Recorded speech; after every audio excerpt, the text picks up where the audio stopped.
மின்னலை பிடித்து மேகத்தில் துடைத்து பெண் என்று படைத்து வீதியில் விட்டு விட்டான்.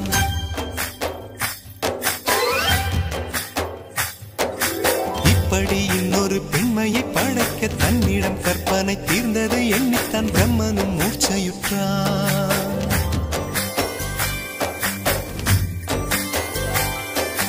மின்னலை பிடித்து மேகத்தில் துடைத்து பெண் என்று படைத்து வீதியில் விட்டு விட்டார்.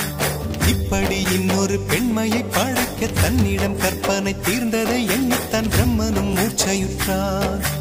அவளின் நாசிக்குள் நுழைந்த காற்று உயிரை தடவி திரும்பும் போது மோட்சம் அடைந்து ராகங்கள் ஆகின்றதே. மழையின் துளிகள் அவளை நனைத்து மார்பு கடந்து இறங்கும் பொழுது முக்தி அடைந்து முத்துக்கள் ஆகின்றதே.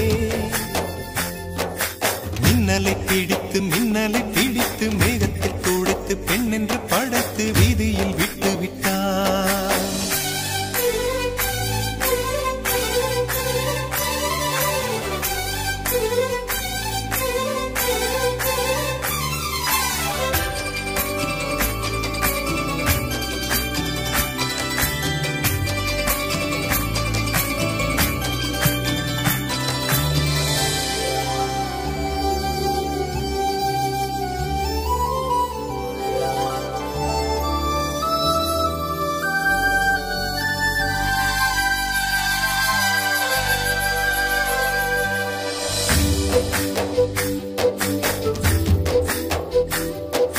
நிலவின் ஒளியை பிடித்து பாலில் நனைத்து கன்னங்கள் செய்து விட்டார்.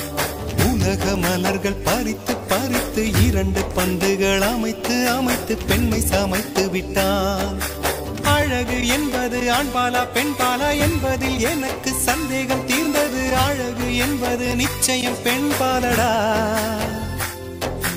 கவிதை என்பது மொழியின் வடிவம் என்றொரு கருத்தும் இன்று உடைந்தது. கவிதை என்பது கன்னி வடிவமடா. மின்னலை பிடித்து மேகத்தில் துடைத்து பெண் என்று படைத்து வீதியில் விட்டு விட்டார்.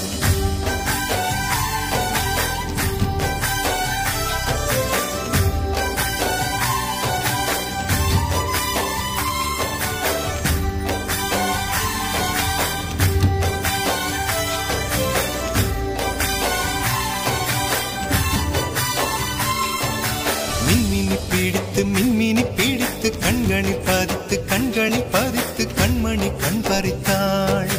தங்கத்தை எடுத்து அம்மியில் அரைத்து மஞ்சளாய் நினைத்து கண்ணத்தில் குழைத்து ஜீவனை ஏன் எடுத்தாள்.